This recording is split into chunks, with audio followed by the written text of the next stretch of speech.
करेगी आपकी। ज्ञानी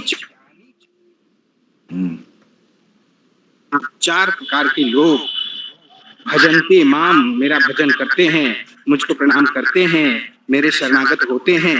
जना लोग सुकृतिनो, और ये सब पुण्यात्मा है। भगवान यहाँ इन सबको पुण्यात्मा बोलते हैं, पुण्यवान बोलते हैं, सुकृति बोलते हैं। हे अर्जुन, चार प्रकार के लोग मेरा भजन करते हैं, मेरे शरणागत होते हैं और मुझे सर्वश्रेष्ठ ईश्वर के रूप में स्वीकार करते हैं। कौन कौन लोग हैं?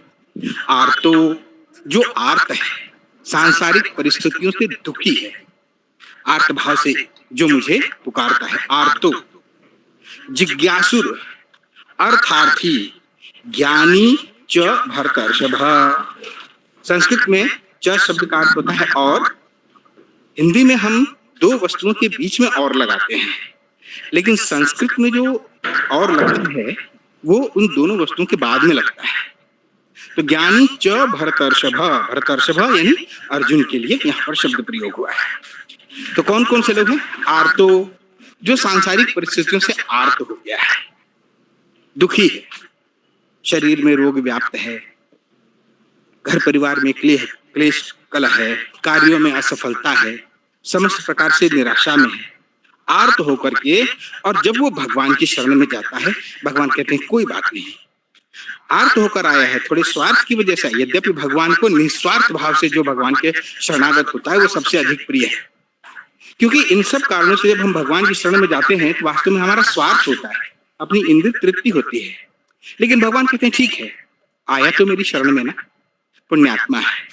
आर्तो, आर्त होकर भगवान की शरण में आया, पहले नहीं आ रहा था, लेकिन जब आर्त हुआ, पिटा हर तरफ से, तो भगवान की शरण में आया। भगवान कहते कोई बात नहीं, आया तो घर पर ना, बेटा घर छोड़ करके गया था, दुखी होकर वापस घर तो आया ना, पिता के पास तो आया ना। भगवान बोलते हैं पुण्यात्मा है। आर्तो, अर्थार्थी, जिसको धन की कामना है, फैक्ट्री में लॉस हो गया, दिवालिया हो गया, सब कुछ लूट पिट गया, या कुछ है थोड़ा बहुत और ज्यादा धन की इच्छा है, 2-4 प्लाट और हो जाते भगवान, 2-4 फैक्ट्रियां और हो जाती, 2-5 करोड़ रुपए और आ जाते।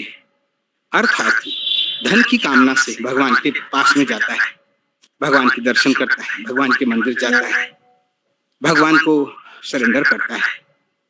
अर्थार्थी, अर्थ के लिए। भगवान कहते कोई बात नहीं, थोड़ी सी कामना लेकर आया है, थोड़ी सी मलिनता है मन में, बाद में ये भी निकल जाएगी, पुण्यात्मा है, आने दो। अर्थार्थी यानी अर्थ की कामना से जो आता है। तो आर्तो हो गया, अर्थार्थी हो गया। फिर बात आती है जिज्ञासु की।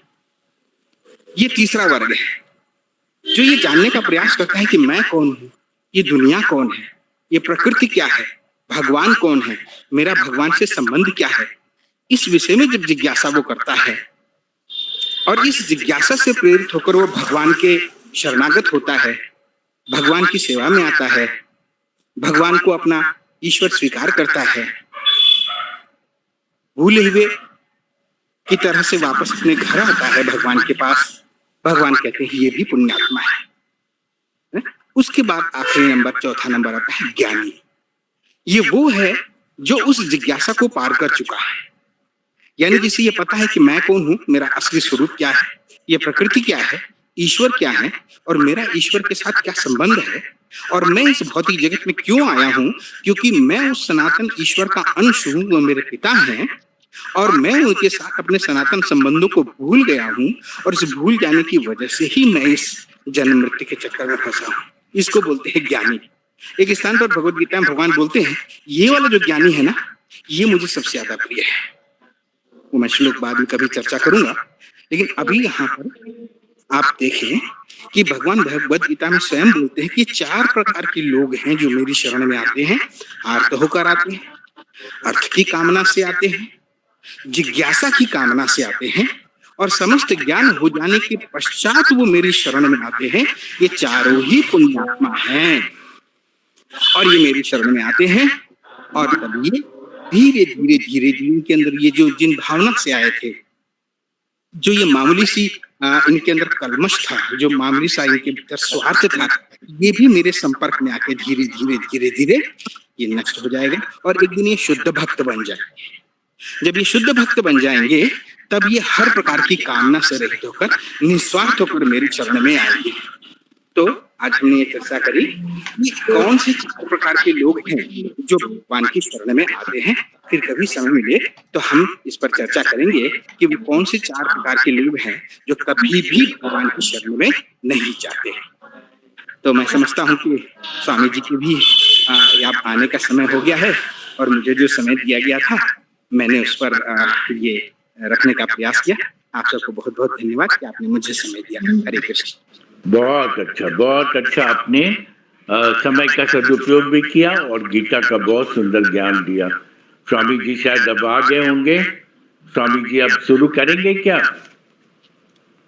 जी 8:22 हो गया, 8:22 हो गया। हाँ जी, मैं तो 20 में रेडी था, लेकिन अभी अरुण जी अच्छा बोल रहे थे तो मैंने बोला कि एक एक दुखद समाचार ये है कि भारत ने अपना एक देशभक्त जो आईएएस अधिकारी हैं, आईआरएफ थे, इंडियन फॉरेस्ट सर्विस के कैडर के, और उनका कल देहांत हो गया है। और क्या नाम था? नवीन कुमार शाह, ये बिहार के रहने वाले थे। और उनका कल देहांत हुआ तो मुझे कल सुबह जब प्रातःकाल इसका समाचार मिला तो क्योंकि वो मुझे बहुत मानते थे और मेरा उनके प्रति समर्पण है रहा हमेशा। बहुत ही अच्छे व्यक्ति थे, देश को लेकर बहुत योजनाएं थी उनके बुद्धि में, उनके दिमाग में। तो वो चले गए तो एक बहुत बड़ा लॉस हुआ मेरे लिए भी। तो मैं वहां से मुरादाबाद से सीधे दिल्ली आया। तो शाम के 5 बजे उनका जो अंतिम संस्कार हुआ वहां मैं था, और उसके बाद उन्हीं के घर में मैं हूँ अभी। तो उन्हीं की आज द्वितीय दिन है, तो उन्हीं की आत्मा की शांति के लिए एक प्रार्थना चल रही थी, तो इसलिए मैंने आपसे थोड़ा सा समय लिया कि उनकी प्रार्थना कर लूं, फिर उसके बाद हम अपनी प्रार्थना करेंगे, क्योंकि वो भी, उनका परिवार भी अभी शोकमय है। तो नहीं, एक चीज और बता रहे हैं, यदि ये तो हम लोगों के बस की बात नहीं है और वहाँ ज्यादा जरूरत हो आप वहाँ पे ध्यान दीजिए। नहीं, वो तो हम मैं, लोग चला लें। हाँ, हम लोग यहाँ चला लेंगे। वो तो हम करते ही रहेंगे, कोई दिक्कत नहीं है। ये तो कर्मयोग है, और कर्मयोग में आपको एक कर्म में बंधना नहीं है। कई कर्म ऐसे होंगे जिसमें आपको अपनी सहभागिता स्वेच्छा से, अपनी कर्तव्यनिष्ठ भावना से दिखानी ही होगी। तो कर्मयोगी के लिए यही होता है कि वो कर्म में बंधता नहीं है। तो मेरे लिए ये भी कर्म है, मेरे लिए वो भी कर्म है। तो वो कर्म मैंने कर दिया, अब ये कर्म करने आया हूँ। इस कर्म को करने के लिए भी मेरे पास आज एक योजना है, एक मैं बिंदु लेकर आया था। हम लोगों ने गीता के जो अभी अमिताभ जी भेजते हैं उस पोस्टर को या पेम्पलेट को हमने पढ़ लिया होगा, जो समाचार ये सूचना भेजते हैं लिंक के साथ साथ हिंदी की सूचना भी ये भेजते हैं, जो बना के ये भेजते हैं, जिसमें आज मुख्य बिंदु चर्चा के रहने थे। तो सभी ने उस पर ध्यान दिया होगा कि किन किन बिंदुओं पे आज चर्चा होनी है। और अरुण जी ने बहुत अच्छी बात बोली आज, गीता के चार प्रकार के भक्तों के बारे में बताया, तो वो भी हम कंक्लूजन में करेंगे। और अभी आरंभ करते हैं। सबसे पहली बात मैं ये अनुभव करता हूँ समाज में, जब भी मैं अपने गीता के प्रवचन को देकर आता हूँ, कि समाज अभी तक, मतलब जानने के बाद भी कि कृष्ण क्या चाहते हैं, उसको जानने के बाद भी समाज अभी तक धर्म और अधर्म के विषय में भ्रमित ही है। और वह अर्जुन की तरह द्वंद्व में पड़ा हुआ है। सहज भाव नहीं आ रहा है कि धर्म सिर्फ एक है, जो भगवान श्री कृष्ण ने गीता में उद्घोष किया कि यदा यदा हि धर्मस्य ग्लानिर्भवति भारत अभ्युत्थानम् अधर्मस्य तदात्मानं सृजाम्यहम्। जो भगवान श्री कृष्ण ने कहा कि जिस धर्म की स्थापना करने के लिए वे स्वयं अवतरित होते हैं, वो धर्म सीमित नहीं है, वो धर्म विश्व व्यापक है, और एक विश्व कल्याण को धारण करके चलने वाला नियम है। उसी नियम को हर व्यक्ति को धारण करना उसका नियत कर्तव्य कर्म है। लेकिन धर्म के विषय में हम अभी भी स्पष्ट रूप नहीं हो पाते। हम अधिकांश क्या गलतियां कर जाते हैं कि हिंदू, मुस्लिम, सिख, ईसाई, इसको हम सब एक रूप में देखने लगते हैं कि ये सभी धर्म है। धर्म एक ही है। मैं आज पुनः, मेरा पहला जो बिंदु था कि धर्म क्या है, इस पर आज चर्चा होगी, तो मेरा फिर से एक स्पष्टीकरण है भगवत गीता के माध्यम से, भगवान श्री कृष्ण के उद्देश्यों से, कि धर्म एक है।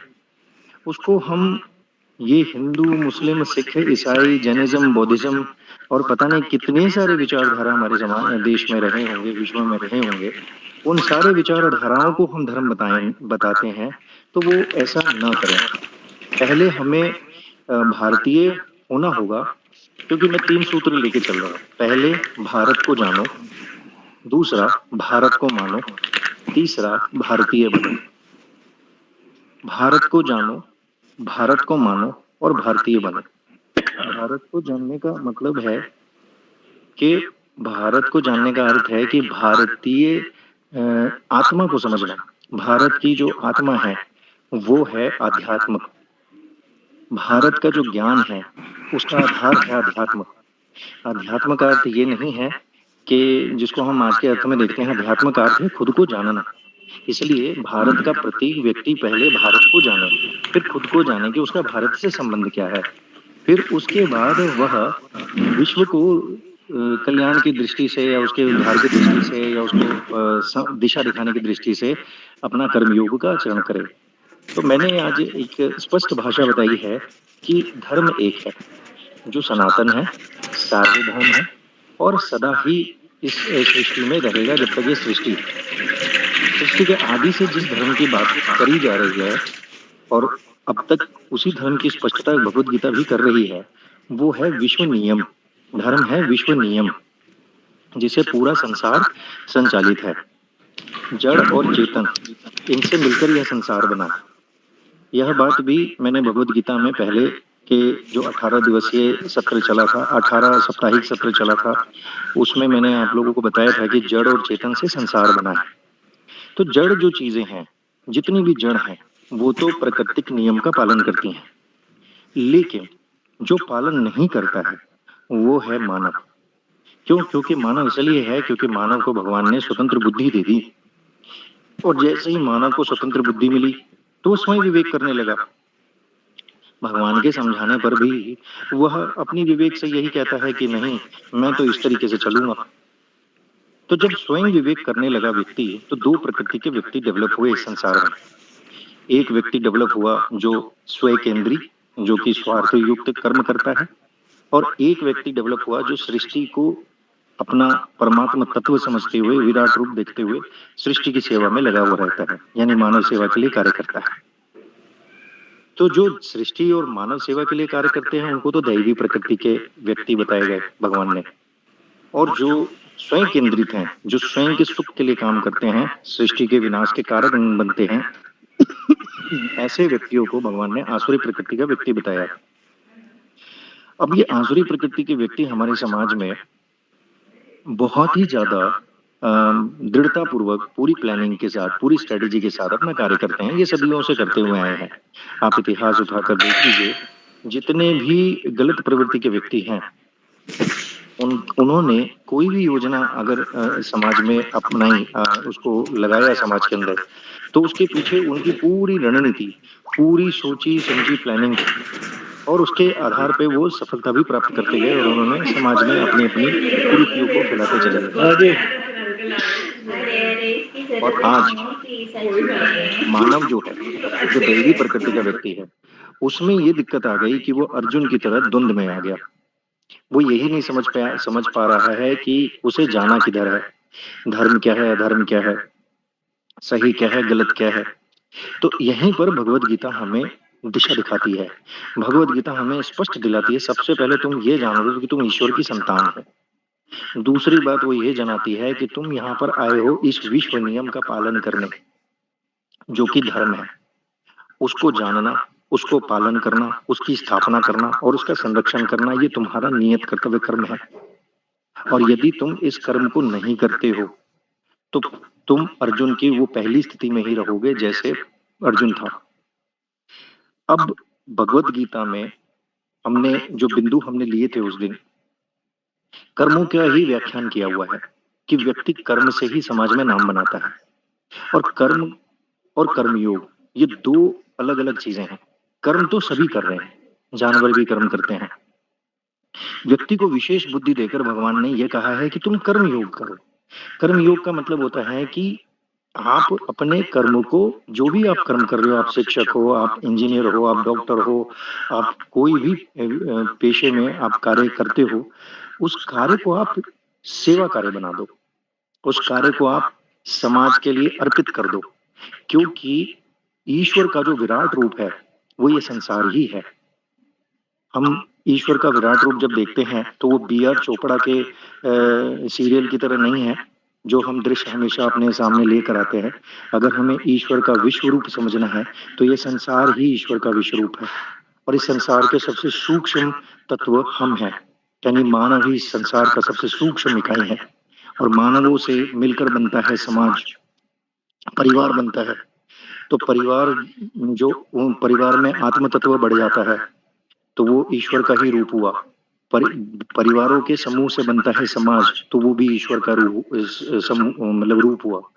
और समाजों के समूह से बनता है जिला, और जिला के समूह से बनता है प्रदेश, और प्रदेश के समूह से बनता है देश, और देश के समूहों से बनता है ये पूरा संसार। तो ईश्वर का जो विराट रूप का सबसे सूक्ष्म तत्व वो हम है। तो हमारा कहीं भी ऐसा नहीं है कि हम ईश्वर से हटे हुए हैं, हम ईश्वर से जुड़े हुए हैं सनातन से ही। हम इस जन्म से नहीं, हम सदियों से जितने भी हमारी जन्म हुए हैं, अब तक हमने 1000 जन्म ले लिए हो, हमने अनेकों जन्म ले लिए हो, उस सारे जन्मों में हमारी आत्मा का कनेक्शन उस परमात्मा से अटूट है। ये बात हमें पहले स्पष्ट रूप से समझनी है, और ये बात जो नहीं समझ पा रहे हैं उन्हें समझानी है। क्यों? क्योंकि जब तक वो नहीं समझेंगे उनके जीवन का उद्धार नहीं होगा।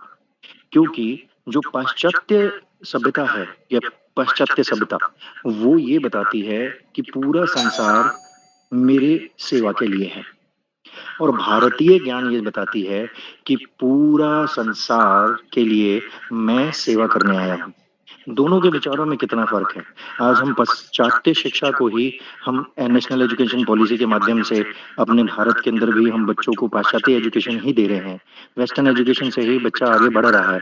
तो नैतिकता की भावना तो है बच्चों के अंदर खत्म होती जा रही है, संस्कार जो है वो डेवलप नहीं हो पाते हैं।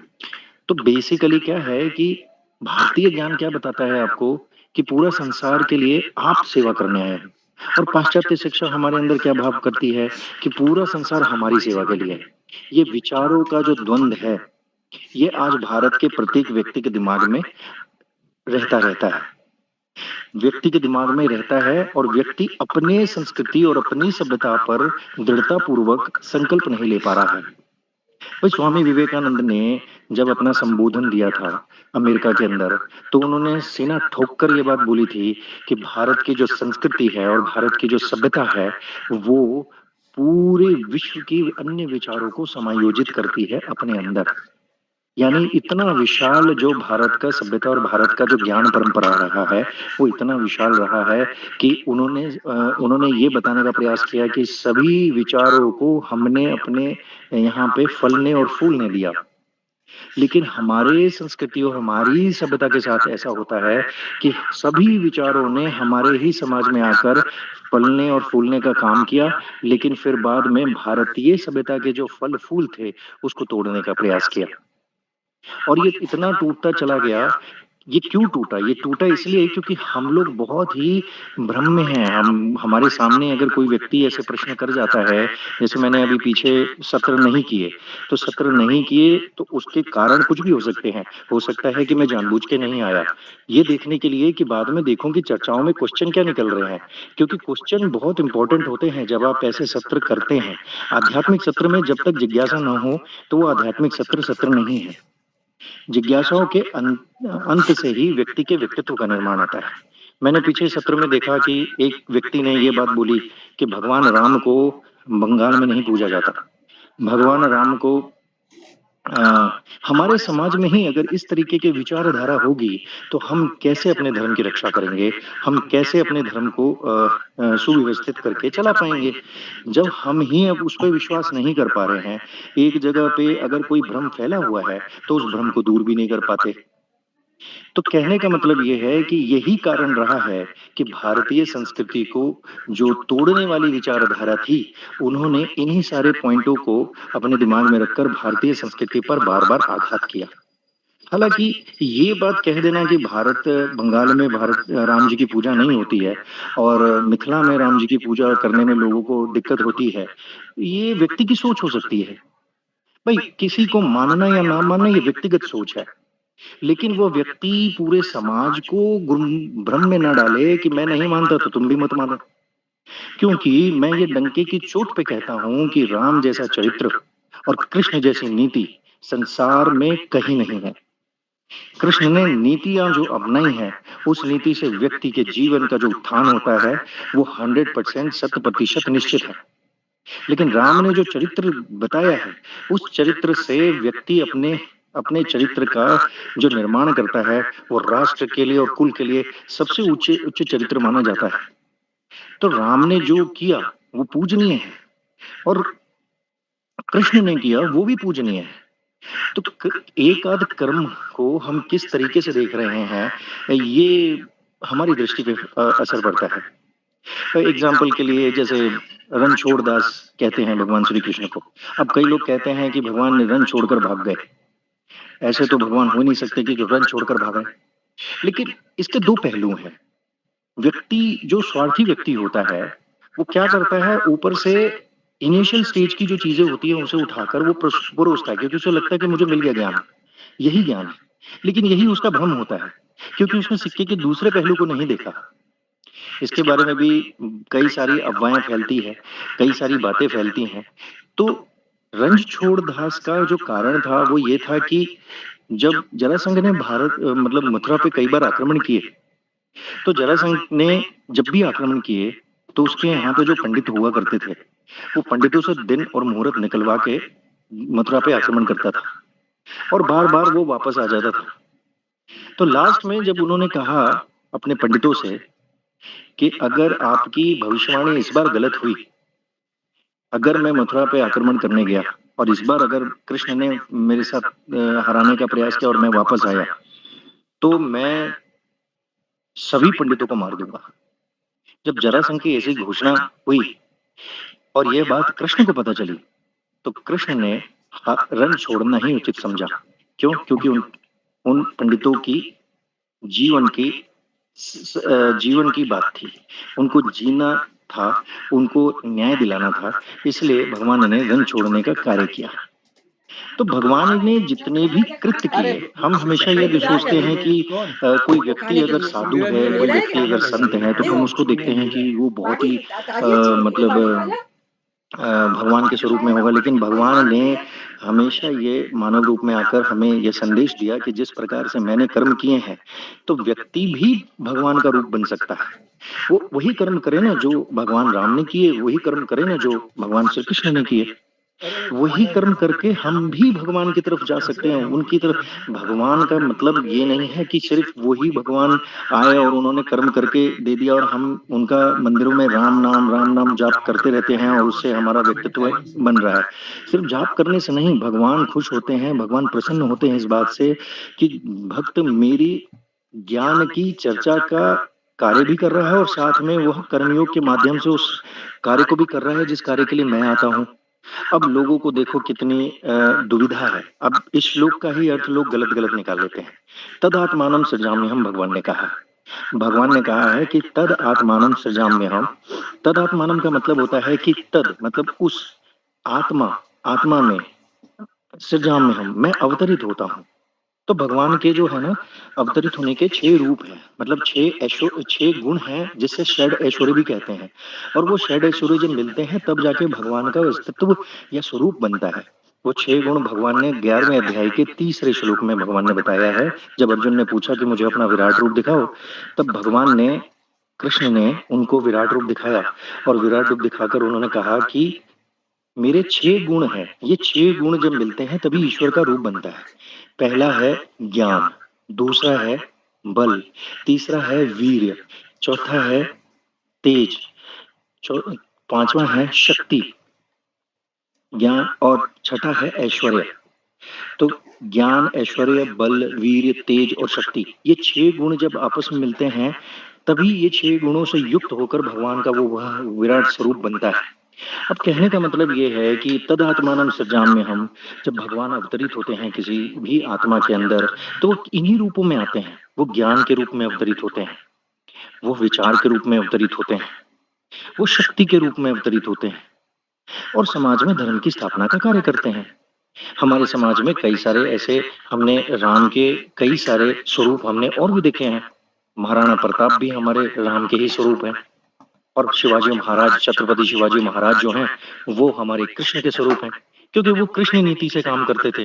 वो साम, दाम, दंड, भेद, वो सारी नीतियां लगाते थे सिर्फ धर्म की स्थापना के लिए। और महाराणा प्रताप स्वाभिमानी थे, वचनबद्ध थे और पीठ पीछे कभी वो वार करने में अपना विश्वास नहीं रखते थे। तो उन्होंने हमेशा राम जैसा चरित्र अपने अंदर रखा और राम जैसा कार्य किया। और ऐसे ही कलयुग में बहुत सारे ऐसे व्यक्ति हुए जिन्होंने समाज के उत्थान के लिए कार्य किया। वो सारे ईश्वरीय तत्व हैं, वो सारे ईश्वर के रूप ही हैं।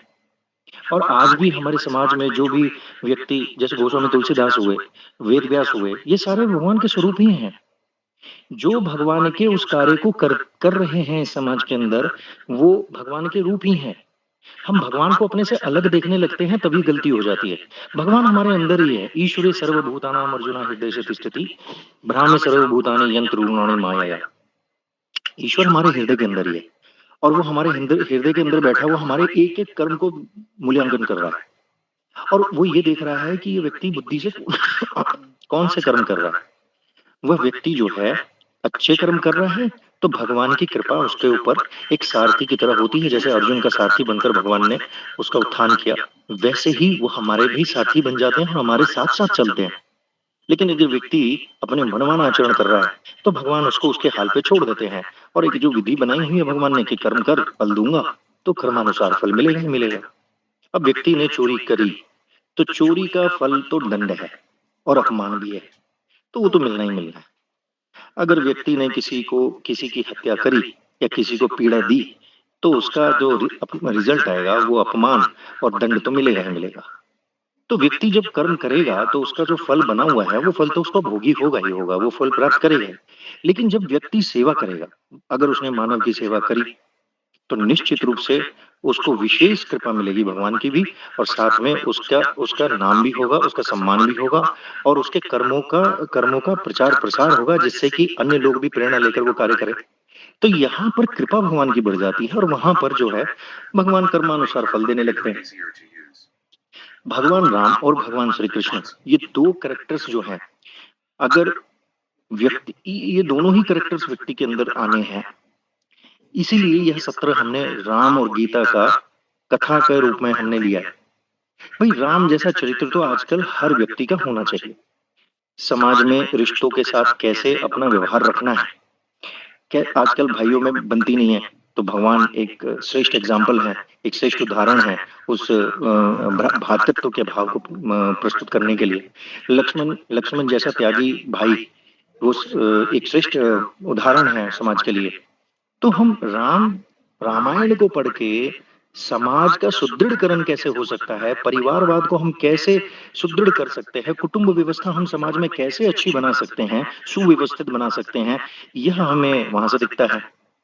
और कृष्ण की गीता हमें ये सिखाती है कि हमें हर समय में अपनी बुद्धि और विवेक का प्रयोग करके हमें समाज हित के लिए काम करना चाहिए, ना कि स्वहित के लिए काम करना चाहिए। बस दो चीज गीता से नीति हमें मिलती है। हमारा हर एक काम राष्ट्र को समर्पित होना चाहिए, समाज को समर्पित होना चाहिए और मानवता को समर्पित होना चाहिए। यही धर्म है, क्योंकि संसार ईश्वर का विराट रूप है। हमने परिवार की सेवा कर ली तो भगवान अच्छे से, अगर हमारे परिवार में कमी रह जाएगी, अगर हम कहीं ना कहीं कमी कर रहे हैं परिवार में, तब तक भगवान हमें, प्रकृति हमें अवसर प्रदान नहीं करेगा कि आप समाज की भी सेवा करो। यदि हमने परिवार की सेवा बहुत अच्छे से करी तो प्रकृति आपको स्वयं अवसर प्रदान करेगा कि अपने परिवार की सेवा करी तो अब आप आइए जरा समाज की सेवा भी करिए। और अगर आपने समाज की सेवा भी बड़ी ईमानदारी से कर्मयोग के साथ करी, तो आपको अवसर मिलेगा कि आप जिला की भी सेवा करें। और यदि आपने जिला की भी करी, तो ऐसे करते करते आपको देश और विश्व की सेवा करने का भी अवसर प्रदान होगा। प्रकृति अवसर देती है, लेकिन प्रकृति आपको जान रही है, हर पल प्रकृति आपको देख रही है, प्रकृति आपको समझ रही है कि आप कैसा व्यवहार करते हो उसके साथ। अगर आपने उसके साथ धर्म युक्त व्यवहार किया, तो प्रकृति आपके उस सफलता में सहयोगी बन जाती है। और अगर आपने उसके साथ धर्मानुकूल व्यवहार नहीं किया, तो प्रकृति फिर उसी व्यक्ति के विनाश का कारण भी बनती है। अब इसका उदाहरण है प्रकृति कैसे बनती है और प्रकृति कैसे नहीं बनती है। इसका उदाहरण है कि हम लोग पेड़ लगाते ही नहीं है, पेड़ का उपयोग तो कर लेते हैं, तो प्रकृति के साथ हम व्यवहार ही नहीं अच्छा कर रहे हैं। तो प्रकृति भी अपना जो है विराट रूप हमें दिखाती रहती है। कभी आपदा आ जाती है, कभी भूकंप आ जाता है, कभी अचानक से कोई ऐसी घटना हो जाती है जहाँ आदमी मानव जीवन जो है नष्ट हो जाता है। तो ये होता है प्रकृति के साथ जुड़ना और प्रकृति के साथ धर्मानुकूल कार्य करना। प्रकृति नियम से चल रही है, हम कभी-कभी लापरवाह हो जाते हैं।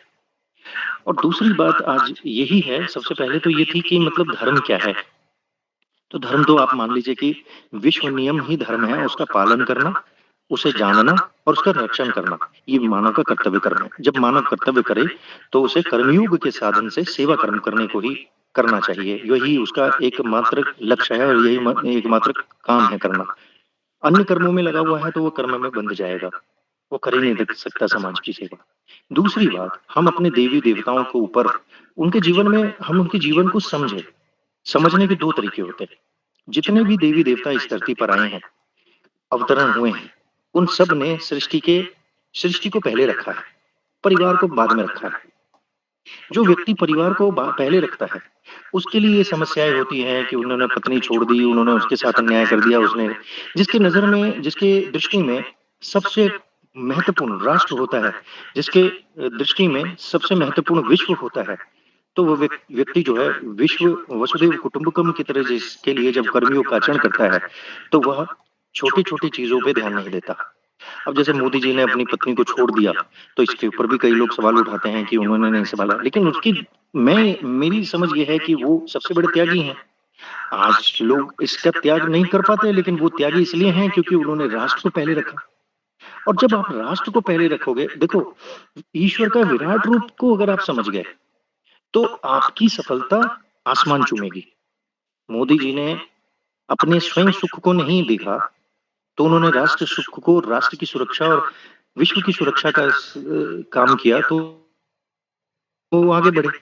योगी आदित्यनाथ जी ने परिवार सुख और अपने सुख को नहीं देखा, तो उन्होंने इस राष्ट्र और देश के लिए अपने जीवन का त्याग किया, तो सबसे बड़े त्यागी बने। तो त्याग ही कर्म है। अगर सफलता चाहिए, और सफलता के साथ-साथ हमें ये भी चाहिए कि हमें सब सारी सुविधाएँ भी प्राप्त हो, तो ऐसा, तो ये समझ लीजिए कि हम ये चाहते हैं कि हमारे को भगवान ने 5 उँगलियाँ दे दी हैं। अब हम ये चाहते हैं कि 5 उँगलियाँ बराबर हो जाएँ, पर ये हो नहीं सकता, क्योंकि ये नियम के विरुद्ध है। यदि आपको कोई बड़ा कार्य करना है, यदि आप ये समझते हैं कि मेरा जीवन ऐसा हो कि मैं अपने राष्ट्र और देश के लिए कुछ ऐसा कर जाऊँ कि सदियों, हज़ारों सालों तक मुझे लोग याद करें, तो उसके लिए तो त्याग तो करना ही पड़ेगा। बिना त्याग के वो सफलता कैसे प्राप्त हो सकती है? अगर हम अपने देवी-देवताओं को भी देखें, तो भगवान शिव भी बड़े त्यागी हैं, भगवान श्री कृष्ण ने भी त्याग किए हैं। और त्याग करने का मतलब ये नहीं होता है कि मतलब आप जो है परिवार छोड़ दें, घर से बाहर निकल जाएँ। परिस्थितियों के हिसाब से नहीं, परिस्थितियों के हिसाब से आपको त्याग किन चीज़ों का करना है? अपनी इच्छाओं का, अपने अंदर के काम, क्रोध, लोभ, मोह, मद, मत्सर, इनका त्याग करना है। ये जिस दिन आपके अंदर से निकल गया ना, उस दिन तो आप समझ लीजिए कि आप एक गृहस्थ होते हुए भी श्रेष्ठ योद्धा बन जाएँगे। गृहस्थ होते हुए भी इस देश के सबसे बड़े सेवक बन जाएँगे, विश्व के सेवक बन जाएँगे और परमात्मा के परम सेवक बन जाएँगे। अभी अरुण जी ने 4 प्रकार के भक्त बताए। ये 4 प्रकार के भक्त को अरुण जी ने ये भी बताया कि वो सारे जो हैं वो पुण्यात्मा हैं। लेकिन मैं इसको इस दृष्टि से देखता हूँ कि भक्तों की ये लेवल होते हैं, ये कैटेगरीज़ होती हैं। सबसे प्राइमरी लेवल का होता है भक्त जो जो दुःख में भगवान को पूजता है। हमें चोट लग जाती है तो सबसे पहले हमारे मुख से 2 ही नाम निकलते हैं, हे भगवान या हे माँ। माँ का नाम निकल जाता है या भगवान का नाम निकल जाता है। तो क्या चाहते हैं हम? हम चाहते हैं कि हमें दुःख ना हो। तो दुःख निवारण के लिए जो भगवान को पूजते हैं उसे आर्त भक्त कहते हैं। अब समस्या क्या आ रही है कि हाँ, जो धन के लिए पूछता है उसे अर्थ भक्ति कहते हैं, जो अर्थ के लिए पूछता है। जो जानने के लिए पूछता है कि भगवान को जानूँ, ये है कौन? कैसे हैं? दिखते कैसे हैं? तो जिज्ञासु भक्त हो गया, और जो अंतिम में है वो ज्ञानी हो गया, जिसने जान लिया भगवान को, जो ईश्वर के उस महान स्वरूप को समझ गया, तो वो तो ज्ञानी हो गया। लेकिन अभी क्या है, समाज में दिक्कत ये आ रही है कि जो दुःख में पूछता है भगवान को, भगवान की पूजा बड़ी निष्ठा से करता है क्योंकि उसे दुःख का निवारण चाहिए। जब दुःख का निवारण हो जाता है तो वो भगवान को भूल जाता है, फिर वो लापरवाही कर जाता है, और उसकी दुःख कभी खत्म नहीं होते, और वो कभी उस लेवल से ऊपर जाता ही नहीं। अब जिसको दुःख निवारण हो गया, और अगर वो चाहता है कि मुझे थोड़ा-सा धन की भी आवश्यकता है, दुःख तो निवारण हो गया लेकिन अब मुझे धन की आवश्यकता है, मैं अपना संगठन बनाऊँ, मैं अपना व्यापार बढ़ाऊँ, तो वो अर्थ के लिए भगवान को पूछता है। अब समस्या यह भी आ जाती है कि दुःख भी निवारण हो गए, अर्थ भी निवारण हो गए, तो फिर व्यक्ति जो है वो वहाँ पे सीमित हो जाता है। अगर वहाँ पे सीमित नहीं हुआ, तो व्यक्ति के अंदर ज्ञान ये आता है कि जिस स्वरूप ने मेरा दुःख भी निकाल दिया, मेरे को अर्थ की व्यवस्था भी कर दी, वो स्वरूप है कैसा? वो कहाँ है? कहाँ मैं उसको खोज सकता हूँ? तो जब वो खोजी हो जाता है तो एक लेवल और ऊपर चला जाता है भक्ति का, वो होता है जिज्ञासु। और जब उसने जान लिया कि अच्छा, मेरा सारी समस्या का हल तो यहीं से निकल रहा था, यही है ईश्वर, यही है विराट रूप, तो फिर वो ज्ञानी बन जाता है। और भगवान श्री कृष्ण ने कहा है कि जो ज्ञानी होता है वो साक्षात भगवान का ही रूप होता है। तो हमारे समाज में ऐसे ज्ञानी बहुत हुए हैं। गोस्वामी तुलसीदास भी भगवान के स्वरूप ही हैं। मीरा जी का मेरे भक्त शिरोमणि मीरा जी जो थी, उनका भी स्वरूप भगवान का ही स्वरूप है, क्योंकि उन्होंने भी जो भक्ति का स्वरूप हमें दिया, वो एक अद्भुत भक्ति का स्वरूप था। ऐसी भक्ति ना तो किसी ने करी, और ना ही कर सकता है, क्योंकि जब हम विचार करते हैं ऐसे भक्ति के, यानी उन्होंने जो कार्य किए, तो अक्सर हमारे हृदय में यही प्रश्न आता है कि अ, हम हमारे घर में, मतलब ज्यादातर लोग यही सोचते हैं कि भाई मीरा का जन्म हो या भगत सिंह का जन्म हो तो वो दूसरे के घर में जन्म हो जाए, मेरे घर में ना हो। क्योंकि हम लोग अभी भी उस भोग, ऐश्वर्य और स्वार्थ की उस और कामनाओं की उस जंजीरों में इतने जकड़े हुए हैं कि हम उस परमात्मा तत्व को और उस विराट स्वरूप को समझ ही नहीं पा रहे हैं। अभी अमिताभ जी ने कई बार अपने संबोधन में भी कहा कि हमने विश्व की सुरक्षा के लिए हमने सभी धर्मों को बुलाकर हमने सॉन्ग करवाया, गीत गवाया, प्रार्थना करवाया, उससे विश्व की शांति हो जाएगी। मैं तो ये कहता हूँ कि हमें इतना करने की जरूरत ही नहीं है। हमें अपने धर्म पे स्पष्ट रूप से कहना है कि हमारा ही धर्म सबका कल्याण करेगा। बाकी सारे विचार हैं। हम जब स्वामी विवेकानंद गए थे, तो उन्होंने 2 टूक भाषा में यही स्पष्ट करा था, वहाँ पे धर्म संसद ही चल रहा था, सभी धर्म के लोग आए हुए थे। लेकिन सभी धर्मों के बातों को उन्होंने एक तरफ करते हुए उन्होंने एक बात कहा था, उसी में सारी बातें समा गई थी कि हमारे भारत के विचारधारा ने, हमारे भारत की ज्ञान परंपरा ने सभी विचारों को इसमें समायोजित किया। हमारे धरती पर सभी विचार फल रही हैं, फूल रही हैं, लेकिन बाहर के देशों में अव्यवस्था फैलती है। तो ये भारत एक संदेश देता है उस ज्ञान का, जिससे विश्व में शांति और सुरक्षा की स्थापना हो सकती है। हमारा ही जो हमारा ही जो ज्ञान है ना, वही सबसे उत्तम ज्ञान है। ये जितने भी विचार चल रहे हैं ना, ये सारे मानव निर्मित विचार हैं, और ये सीमित हैं। इनकी प्रार्थनाओं में, इनकी जितनी भी हमने विचार सुने हैं, उन सब में कहीं न कहीं एक स्वयं केंद्रित व्यक्ति छिपा हुआ है, जो कहता है कि आप मेरे विचार को समझेंगे तो पहले आपको स्वयं केंद्रित होना पड़ेगा। स्वयं केंद्रित होकर पहले एक जगह ही बैठना पड़ेगा, तभी जाके मानते। लेकिन भारतीय ज्ञान परंपरा कहती है कि अयं निज परो वेत्ति गणना लघु चेतसम, यानी कि जो मेरा तेरा करते हैं ना, ऐसे नीच बुद्धि के लोग होते हैं। वहीं पे उदार चरितानां, भारत की दृष्टि क्या है? उदार चरितानां तु वसुदेव कुटुंबकम। हमारा भारत का जो चरित्र है, वो है उदार चरित्र। उदार चरित्र का मतलब क्या हुआ कि मैं ये मानता हूँ कि अभी तो हमने भारत को सिर्फ भौगोलिक दृष्टि से कश्मीर से और कन्याकुमारी तक के एरिया को ही हमने भारत ही का स्वरूप दे रखा है, जो कि सरदार वल्लभ भाई पटेल के त्याग और बलिदान से मतलब ये चीज संभव हो पाया। लेकिन मेरा तो ये मानना है इस श्लोक के माध्यम से कि उदार चरितानां तु वसुदेव कुटुंबकम, भारत का स्वरूप पूरा विश्व ही एक परिवार है, यानी कि पूरा विश्व ही भारत है। भगवान श्री कृष्ण ने भगवत गीता में 8 बार अर्जुन को भारत कह के, हे भारत, हे भारत, हे भारत कह के 8 बार संबोधित किया है। 8 बार संबोधित भारत कहने का मतलब कि भारत ही पूरा विश्व है। समय और परिस्थिति के अनुसार स्वार्थ और परमार्थ व्यक्तित्व की प्रकृति जन्म लेने के बाद, यानी कि जब आसुरी और दैवी प्रकृति के बीच में संघर्ष हुआ, तब जाके ये नए नए विचार और नए नए विचारों ने अपने आप को धर्म बताना शुरू कर दिया। लेकिन अंततः तो मूल वही है कि धर्म वही है जिससे सारा संसार चल रहा है, जो पूरे विश्व को कुटुंब के रूप में देखता है, परिवार के रूप में देखता है, हर प्राणी को समभाव की दृष्टि से देखता है। वहां पर ना कोई भेद है और ना कोई किसी भी प्रकार की कोई भेदभाव है। तो ऐसी दृष्टि जो होती है वो भगवान भारतीय ज्ञान के अंदर ही है, और भारतीय ज्ञान के अंदर ही वो समाधान है जिससे भारत पूरे विश्व में शांति व्यवस्था बना सकता है। इसलिए इसलिए हमारे जो एल वेंकटेश्वर लू हैं, जो सदैव ये बात कहते हैं कि भगवत गीता एक दिन पूरे विश्व का संविधान बनेगी, क्योंकि वो भगवत गीता में ही वो सारी बातें हैं जिससे यूएनओ जो डिक्लेरेशन करता है कि विश्व में अगर हमें शांति और सुरक्षा व्यवस्था बनानी है तो हमें अपराधों को रोकथाम करना होगा और मानव अधिकारों की रक्षा करनी पड़ेगी। तो ये तभी संभव है जब भगवत गीता की नीति और रामचरितमानस का जो चरित्र है, ये चरित्र निर्माण और नीति जो है जब पूरे विश्व में गूंजेगा, वहीं से जाकर खत्म। सोच ही तो बदलना है भाई। भारत में भारत सुरक्षित रहा सदैव। बाहर के आघात कितने, प्रथम विश्व युद्ध हुआ, भारत पे कोई असर नहीं पड़ा। द्वितीय विश्व युद्ध हुआ, भारत पे कोई असर नहीं। अभी यूक्रेन और अन्य देशों पे युद्ध हुआ, भारत पे कोई असर नहीं पड़ा। अभी इजराइल पे हमला हुआ तो उस पे भी भारत अपना सेफ रहता है। क्यों रहता है? क्योंकि भारत का ज्ञान ही इतना इतना तपो वाला ज्ञान है। यहाँ के ऋषि मुनियों ने इतनी तपस्या करके यहाँ का ज्ञान इतना सर्वश्रेष्ठ बना रखा है कि हजारों और कई वर्षों तक हमें सुरक्षित रख दिया है। हम भले ही थोड़े से विकृत हो जाएं बुद्धि से, लेकिन ये जो ऋषि मुनियों ने तप करके जो ज्ञान हमें दिया है ना, ये हमें बचा के चलेंगे, सदैव बचा के चलेंगे। इसलिए इसकी महत्वता को हमें पूरे विश्व को बताना है। और यही हुआ था जब 18वीं शताब्दी में जब दूसरी विश्व युद्ध खत्म हुआ और यूरोप की अर्थव्यवस्था हो गई, तो यूरोप के लोगों ने एक ही देश देखा, अरे यार ये भारत कैसे सुरक्षित रह रहा है, जरा भारत के अंदर जाके देखें ये इतना सुरक्षित और सुव्यवस्थित कैसे है।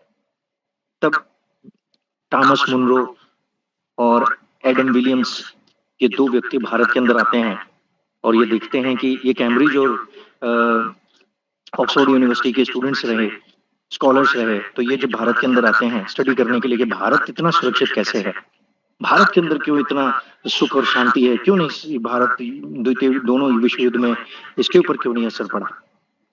तो जब उन्होंने यहाँ पर आकर देखा तो उन्होंने एक ही चीज देखी, क्या? वो है यहाँ की ज्ञान परंपरा। उन्होंने ये देखा कि यहाँ की ज्ञान परंपरा इतनी स्ट्रांग है, इतनी मजबूत है और इतनी व्यापक है कि लोग उस ज्ञान से ही खुद को सुरक्षित रख पा रहे हैं, सुव्यवस्थित रख पा रहे हैं। तो एडम और थॉमस मुनरो ने एक योजना बनाई कि भारत की ज्ञान परंपरा को हम पहले सीखें, क्योंकि उन्हें यूरोप को भी ठीक करना था। तो यूरोप को ठीक करने के लिए उन्होंने भारत की ज्ञान परंपरा को संस्कृत भाषा में पहले सीखा। खुद थॉमस मुनरो ने संस्कृत सीखी, जो कि गवर्नर थे उस टाइम पे, उन्होंने सीखी और सीखने के बाद उन्होंने भारतीय जितने भी स्क्रिप्चर्स थे उनको अपने यूरोपीय भाषाओं में ट्रांसलेट कराया और प्रिजर्व किया इंग्लैंड के अभिलेखागारों में। और वहां पर जाकर उन्होंने रिजर्व किया भारत के आइडियोलॉजी को, भारत के सिद्धांत को, भारत के ज्ञान को। और फिर एक मैकाले आता है भारत के अंदर और वो है इंक्वायरी करता है कि भारत की सारी स्क्रिप्चर्स हमने सेव कर लिए हैं, अब भारत के स्क्रिप्चर्स को हमें खत्म करना है क्योंकि भारत में अपना व्यापार और अपना साम्राज्य बनाना है। तो उन्होंने भारत के स्क्रिप्चर्स को खत्म करने का कार्य किया। तो भारत फिर भी खत्म नहीं हुआ। क्यों? क्योंकि भारत के लोगों के अंदर वो ज्ञान, जो समावेशित जो ज्ञान है, जिन लोगों ने कर्मयोग सदैव किया है भारत के संघर्ष में, जैसे आजादी के टाइम पे जितने क्रांतिकारी योद्धा हुए, वो सब के सब आप अगर देखें, सबकी जीवनी में ये लिख रही। सरदार वल्लभ भाई पटेल के बारे में मैं पढ़ रहा था, तो सरदार वल्लभ भाई पटेल लिखते हैं कि मैं भगवत गीता पढ़ता हूँ। और कई जगहों पे महात्मा गांधी ने खुद कहा कि मैं जब अंधेरे में जाता हूँ तो मैं भगवत गीता को याद करता हूँ, तो भगवत गीता से मुझे एक समाधान मिल जाता है। भगत सिंह ने कहा कि मैं भगवत गीता जेल में मैं पढ़ता था, उनके वो जेल में थे तो भगवत भगवत गीता पढ़ते थे। शिवाजी महाराज की माता जी ने उन्हें बचपन में गीता पढ़ाया है। महाराणा प्रताप की माता जी ने उन्हें गीता से ही आगे बढ़ाया। तो ये जो गीता और रामायण की जो शास्त्र चलते हैं, ये आज से नहीं चल रहे हैं। पहले के गुरुकुल परंपरा में ये दो विषय हुआ करते थे हमारे गुरुकुल में, जो कि भारत के ज्ञान की आधारशिला थी। अब ये सब खत्म होता जा रहा है। तो मेरा आज के लेक्चर में यही है, समावेशित जो मेरे शब्द हैं वो यही है कि हम धर्म के विषय में भटके नहीं। धर्म हमारा एक ही है, वो है विश्व का नियम, जिसे धारण करना ही धर्म कहलाता है। और विश्व का नियम जड़ चीजें तो विश्व का नियम पालन करती हैं। सिर्फ विश्व का नियम कौन पालन नहीं कर रहा? सिर्फ हम ही लोग पालन नहीं कर पा रहे। क्यों नहीं कर पा रहे? क्योंकि हम जानते ही नहीं है विश्व का नियम है क्या। विश्व का नियम सिर्फ एक है कि विश्व ने अगर हमें कुछ दिया है, विश्व हमारी सेवा कर रहा है, तो विश्व की हम भी सेवा करें। बस यही नियम है। और इस नियम के साथ अगर मानव ने हमारी सेवा करी, तो हम भी मानव की सेवा करें। यही नियम है। इस नियम का अक्षरशः पालन करना और कर्मयोग की साधना करना। कर्मयोग की साधना का अर्थ है निस्वार्थ हो जाइए, मन के अंदर कोई कामना न रखिए, और ये निश्चित भी भरोसा रखिए कि अच्छा कर्म किया है तो अच्छे कर्म का फल अच्छा ही होगा, वो आज मिले या कल मिले। और बुरा कर्म किया है तो बुरे कर्म का फल बुरा ही होगा, वो आज ही मिले या कल मिले। इसलिए हमें ये स्पष्ट रूप से करना है कि हमें अच्छे कर्म करने हैं, सदैव अच्छे कर्म करने हैं। बुरे कर्म तो नहीं करने हैं, और ना बुरे लोगों से कोई संबंध रखना है, ना बुरे विचारों से संबंध रखना है। अन्य विचारों से हमें कोई संबंध ही नहीं रखना। जब हमारा विचार ही इतना सर्वश्रेष्ठ है तो हमें कहीं जाने की आवश्यकता नहीं है। हमें अपने धर्म पर अडिग रहना है। इसलिए भगवत गीता 30वें अध्याय में कहती है, क्या कहती है भगवत गीता 30वें अध्याय में? स्वधर्म का पालन करें, परधर्म भयावह। यानी कि जो दूसरे का विचार है, दूसरे की जो सिद्धांत है, वो हमें एक पल के लिए भटका सकते हैं, लेकिन हमारा धर्म हमें कभी भटकने नहीं देगा यदि हमने उसे सही रूप में समझ लिया तो। और सही रूप में समझना का मतलब यही है कि विश्व नियम को समझे।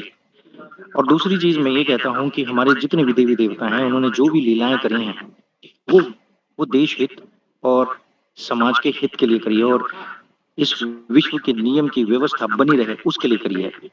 तो उनके ऊपर हमें अगर कोई संदेह होता है तो हम समझें इस बात से लेकर कि उन्होंने कार्य किया होगा तो वो देश हित में ही होगा, समाज हित में ही होगा, मानव हित में ही होगा। अभी अगर मैं मान लो अपने परिवार से दूर रह रहा हूँ और कोई मेरे पे सवाल उठाए कि हाँ आप परिवार में तो रहते नहीं हो, आपके बच्चे कैसे पढ़ते होंगे, पत्नी कैसे रहती होगी, ये दूसरे की सोच है, वो कुछ भी कह सकता है। लेकिन मैं तो अपनी पत्नी से पूछ कर आया हूँ। मैंने तो अपनी पत्नी से पूछा कि क्या आपको ऐसा पति चाहिए जो आपको नौकरी करके घर में आके सैलरी दे और आप घर का खर्चा चलाओ, या आपको ऐसा पति चाहिए जो समाज और देश की सेवा करता हुआ कुछ ऐसा काम कर जाए जो आपको जन्म जन्मांतर के लिए आपका सम्मान बढ़ा दे। तो उन्होंने तो मुझे कहा कि आप जो कर रहे हैं वही करिए। तो मैं तो पूछ के आया हूँ, ये व्यक्तिगत बातें होती हैं। तो मैं तो ये पूछ के आया, अब सामने वाला किस दृष्टि से देखता है और किस दृष्टि से उसे इंटरप्रेट करता है, किस दृष्टि से उसे फैलाता है, ये उसकी सोच है।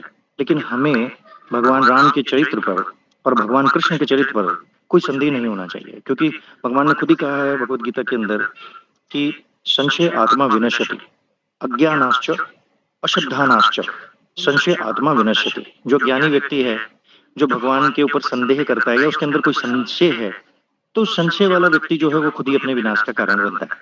हमें ना संशय करना है और ना हमें कोई संदेह रखना है। हमें स्पष्ट रूप से अपने आदर्शों पर, जो हमारे आदर्श रहे हैं, उन आदर्शों के कर्मों का अक्षरशः पालन करना है। अगर उतना ही कर लेते हैं तो वो हमारे लिए बहुत बड़ी बात है। तो आज का मैं यहीं पे समाप्त करता हूँ, फिर अगले रविवार को मैं मिलूंगा, तो फिर कुछ नई चर्चा रहेंगी और कुछ नई बातें रहेंगी। सभी को जय श्री कृष्ण। जय श्री कृष्ण, जय श्री कृष्ण। बहुत अच्छा बताया आपने। आपने बताया ज्ञान, बल, वीर्य, तेज, शक्ति, ऐश्वर्य, ये 6 शक्ति जब मिलती है तो भगवान ईश्वर बनते हैं। ईश्वर में ये 6 गुण होना जरूरी है। और आपने एक और चीज बताया और दुबे जी ने भी बताया कि 4 तरह के लोग ईश्वर को खोजते हैं, अर्थ, जिज्ञासु और ज्ञानी।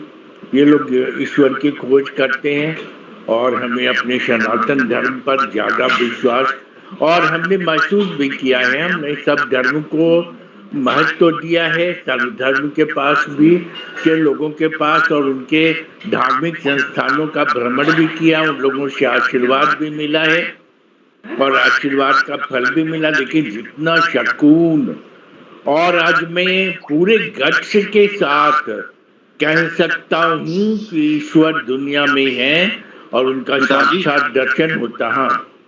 पिताजी, हाँ आपने जी। सभी अभी आपने सभी धर्मों का वो दर्शन नहीं किया है, आपने सिर्फ सभी विचारों का दर्शन किया, ये बोलिए। अच्छा, ठीक है।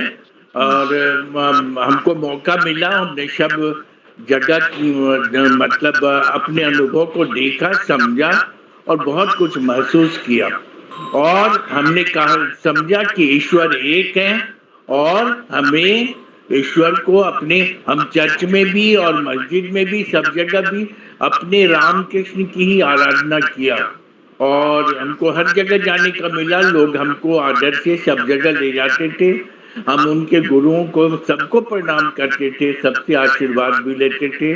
यहाँ यहाँ चर्च में हमको पादरी लोगों ने हमको बहुत अच्छा आशीर्वाद दिया, और उनके बाइबल को भी पढ़ा मैंने चर्च में। तो प्रश्न ये है कि ईश्वर की अनुभूति हमको हर जगह हुई और ईश्वर के दर्शन भी हमें मिले, तो हमें ईश्वर की मौजूदगी पर कभी कोई शक नहीं हुआ। और दुनिया में बहुत कम लोग हैं, इसलिए मैं किसी दूसरे प्रलोभन में, दूसरे उसमें कभी नहीं आता, अपने स्ट्रेट फॉरवर्ड ईश्वर से अपना शक्ति लेके मैं काम करता हूँ। हमारे बीच में गणेश जी लंदन से आए हैं, और ये हमारे, हाँ, और हमारे गोपाल शंकर जी भी आ गए हैं, और हमारे अविनाश जी, उमेश जोशी जी, सब कोई आए हैं। उनकी भी राय मैं लेना चाहूंगा। और सबसे बड़ा धर्म है जो आपने बताया कि दूसरों की भलाई करो, दूसरों से कुछ मत चाहो, लेकिन दूसरों को जितना भलाई कर सको करो, और बुरे लोगों से दूर रहो, बुराई से दूर रहो, और अपने को बचा के रखो, जिससे कि भगवान आपको शक्ति दे। ये बात हमने एकदम महसूस किया है कि जो जितना बुराई से दूर रहता है, बुरे लोगों और बुरी संगति में जाना ही नहीं है, बुरी संगति और बुरे लोगों का पानी भी नहीं पीना है, तो थोड़ा सा उनकी बुराई मेरे दिमाग में, मेरे शरीर में आ जाती। मेरी बुआ भी संत थी, और वो केवल संतों के संग में जाके केवल बोलती थी केवल चरण छू के आ जाओ, और हमको जादू की तरह हम लोगों को, हमको वहां पे अनुभव हुआ है। तो जैसे जैसे जैसे आप सत्संगी में रहेंगे, और हमारा रविवार को सत्संग का बनाने का श्रेय कृष्णानंद जी को ही जाता है, और हमेशा हम रविवार को सत्संग का रूप देंगे। और हमारे बीच में दुबे जी भी आ गए हैं, और बहुत अच्छे अच्छे, और बहुत सारे संत बहुत व्याकुल हैं बोलने के लिए। हम उनको शनिवार को फिर शांत चांस देंगे, उनकी भी सुनेंगे, और सब मतलब विचार तो एक ही हैं, और ईश्वर पार प्राप्ति का एक साधन है कि अपनी बुराई दूर कीजिए, और बुरे लोगों से दूर रहिए, और बुराई से दूर रहिए, और देखिए, और सबका भलाई कीजिए, और हमेशा ईश्वर पे ध्यान रखिए। सब काम ईश्वर कर रहे हैं। इसको एक बीके सिन्हा थे, तो प्लानिंग सेक्रेटरी थे, और वो डीजी थे हमारे, और बोलते थे अमिताभ जी आप क्या लंच लाए हो। गजब का ईश्वर का शक्ति मैंने देखा। उतने बड़े आदमी और हम दोनों एक साथ लंच करते थे, हमारी वाइफ बढ़िया बढ़िया लंच बना के देती थी, हम दोनों एक साथ खाते थे। और वो प्लानिंग कमिश्नर, वो गुजर गए, लेकिन उनकी बात याद आती थी, अमिताभ जी। और जो लोग हमारी बुराई करते थे, हमको परेशान करते थे, तो कहते थे कि अमिताभ एक बात आप सोचिए, कुछ आदमी के दिमाग में आपके प्रति बुरी भावना क्यों आई। आपके किए का फल आपको मिलेगा, और उसकी बुराई का फल उसको मिलेगा, और उससे उसको आदमी से मत लड़िए, और जो परिस्थिति आदमी को आदमी का दुश्मन बनाता उससे लड़िए। मैंने बहुत महापुरुषों की बात सुनी और अपने जिंदगी में उसको उतारा और मुझे उसका फल मिल रहा है। गणेश जी, आप क्या बोलना चाहेंगे? गणेश जी, आप पिछली बार नहीं आए थे, मिस किए, आपकी क्या राय है? तो प्रथम सभी विद्वानों को मैं जो है तहे दिल से प्रणाम करना चाहूंगा और कृष्णानंद जी को विशेष रूप से कि हर हफ्ते रविवार को जो है हम लोगों को अपनी वाणी से गीता और रामायण के बारे में जो है हमें जीवन में कुछ न कुछ अच्छे विचार और अच्छा कर्म करने की प्रेरणा देते हैं। और जो कि आज के तारीख में सभी जगह संभव नहीं है, इसलिए मैं विशेष रूप से अमिताभ जी को भी धन्यवाद देना चाहूँगा कि उनके अथक प्रयासों से ये चीज़ संभव हो पा रही है और हम सभी जो है इस वेबिनार के जरिए जो है इनका संपूर्ण लाभ उठा पा रहे हैं। इसके लिए बहुत बहुत धन्यवाद स्वामी कृष्णानंद जी को और अमिताभ जी को, दोनों को, और बहुत बहुत धन्यवाद। प्रणाम प्रणाम, बहुत अच्छा बहुत अच्छा। और गोपाल जी, हम गोपाल शंकर जी एक आदर्श व्यक्ति हैं। इनके आदर्श को मैंने अपने बहुत नजदीकी से देखा है और बहुत बड़े विद्वान भी हैं। तो सर, आपका क्या विचार है आज के सत्संग से? गोपाल शंकर जी। नमस्कार। नमस्कार सर। मुझे कृष्णानंद महाराज का प्रवचन सुनते हुए काफ़ी दिन हो गए हैं और रोज जब भी मैं सुनता हूँ हर रविवार को, तो मुझ में कुछ नया विचार आ जाता है, मुझे ज्ञान की प्राप्ति होती है। और जैसा कि कहा गया है गीता में कि आप काम करें और फल की आशा न करें, और फिर ये पूरा विश्व जो है वो भगवान ने अपना विश्व रूप दिखाया था, तो ये विश्व तो हमारे सामने है। इसमें जड़ चल अचल जड़ सब भगवान के ही बनाए हुए हैं। तो प्रकृति के नियम को अगर हम देखें, उसका पालन करें, तो जो वसुधैव कुटुंबकम की भावना है, विश्व की सेवा की भावना है, जो हम घर से शुरू करके आगे बढ़ सकते हैं। तो विचार में अगर हम उच्चता लाएं और फल की आशा न करें और हम समझें कि जो हमारे सामने है वो भगवान का रूप है और मुझे जो करना है उसमें फल की आशा नहीं करनी है, तो हम एक सफल व्यक्ति हो सकते हैं। गृहस्थाश्रम में रह के भी हम वैराग्य की प्राप्ति कर सकते हैं, ज्ञान की प्राप्ति कर सकते हैं। और हम अगर घर में काम करते हैं, अपना बाल बच्चों की सेवा करते हैं, उनकी देखभाल करते हैं, तो वो भी एक हिस्सा है समाज सेवा का, क्योंकि परिवार को भी एक यूनिट माना गया है। परिवार हुआ, मोहल्ला हुआ, मित्रगण हुए, गांव, आगे जाके शहर और पूरा देश और पूरा विश्व एक ही ताने बाने के बुने हुए सब यूनिट्स हैं। तो इसमें कहीं एक ऐसा नहीं है कि आप गृहस्थ रह करके आप वैराग्य क्या या ज्ञान प्राप्ति का जो मार्ग है उस पर नहीं चल सकते हैं। तो ये बहुत ही शांति का विषय है, बहुत ही आश्वस्त हम लोग होते हैं सुन करके कि हम अगर इस काम को करना चाहें तो कर सकते हैं, इसमें कोई दिक्कत नहीं है।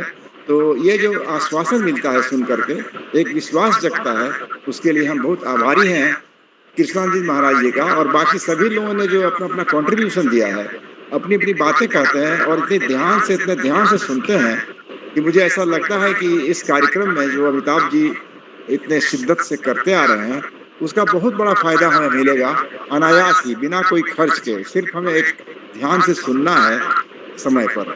तो इसके लिए मैं बहुत धन्यवाद देता हूँ सबको, अमिताभ जी को, कृष्णानंद जी महाराज जी को, सभी हमारे श्रोतागणों को, ताकि हम ये बात समझें कि जो हम देख रहे हैं, जो कर रहे हैं, वो बहुत ही हमारे जीवन को सुधारने वाला है। बहुत धन्यवाद, प्रणाम। बहुत अच्छा बहुत अच्छा।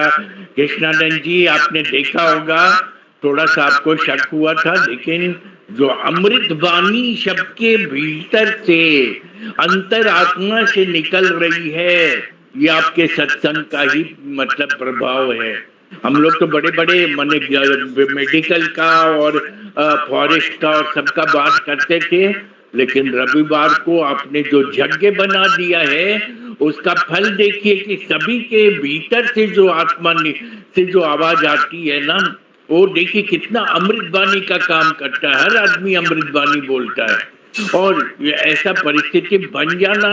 और जैसा कि गोपाल साहब ने कहा कि बिना खर्च किए हुए, ये ईश्वर कृपा नहीं है तो और क्या है।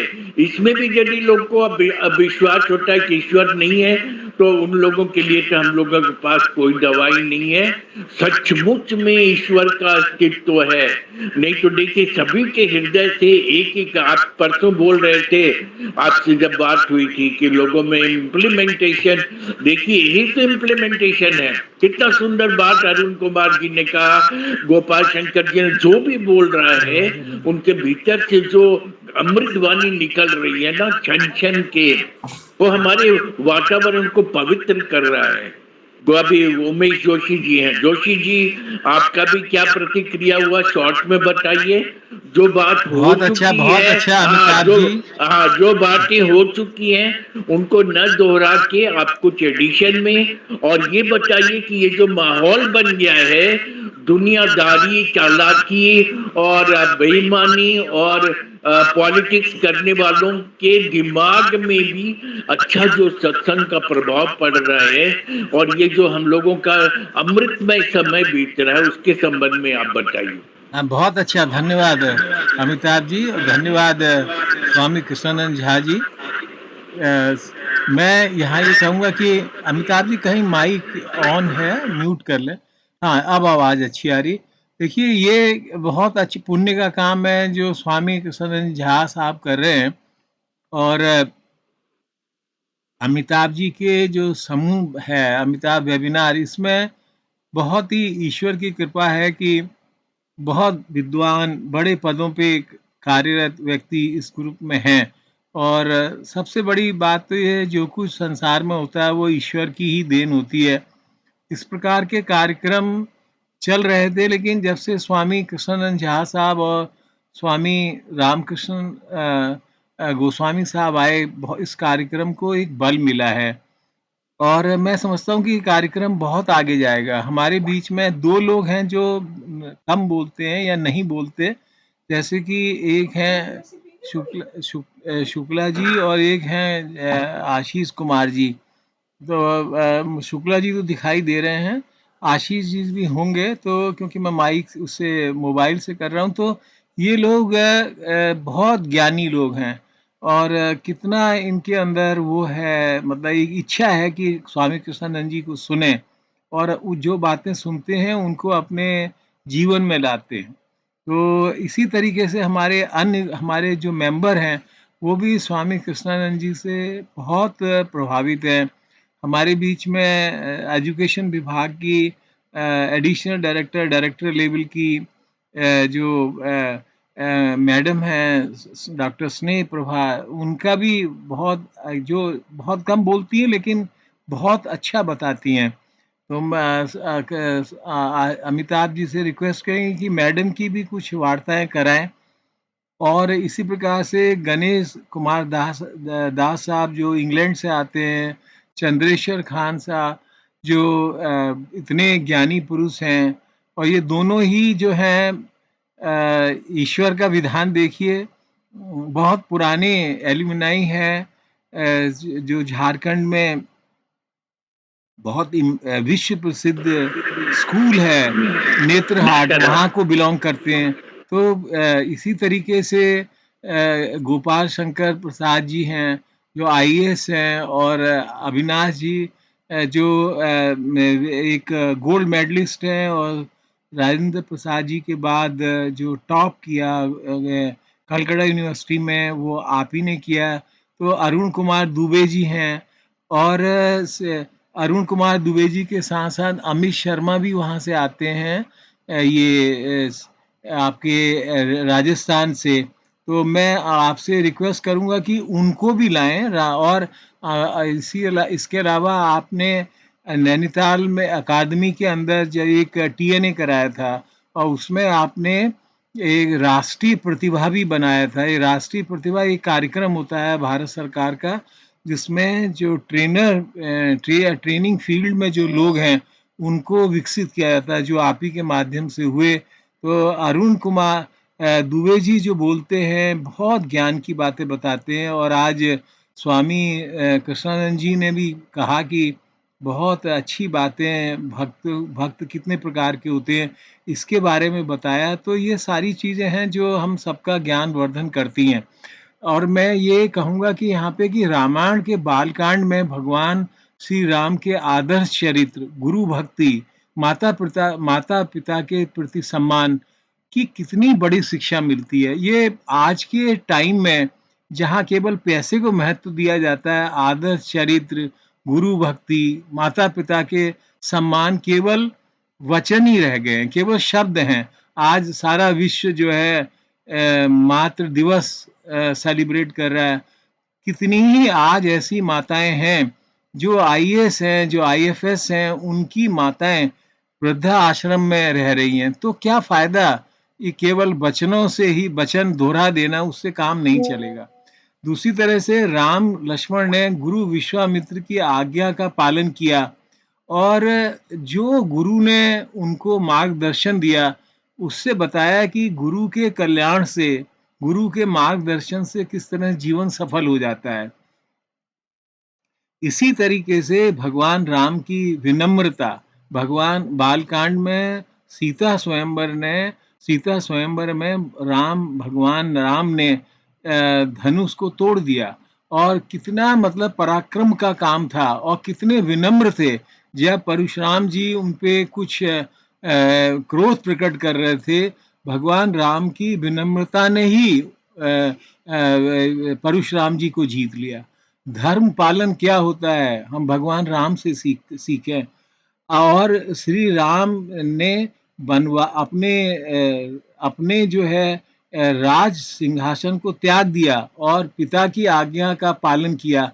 कितने लोग हैं इस जमाने में जो अपने पिता की आज्ञा का पालन इस लेवल पे कर सकते हैं। बहुत कुछ सीख सकते हैं हम। स्वामी कृष्णानंद जी ने अपने परिवार उनका चल रहा है, लेकिन उसके बावजूद भी उन्होंने समाज को सुधारने का कार्य अपने परिवार से एक ऊंचे स्तर पे लिया है ना। और परिवार तो, ऐसे व्यक्तियों का परिवार तो स्वतः ही आगे बढ़ेगा, क्योंकि सारा जो कुछ यहाँ हो रहा है वो ईश्वर की लीला के अलावा कुछ नहीं है।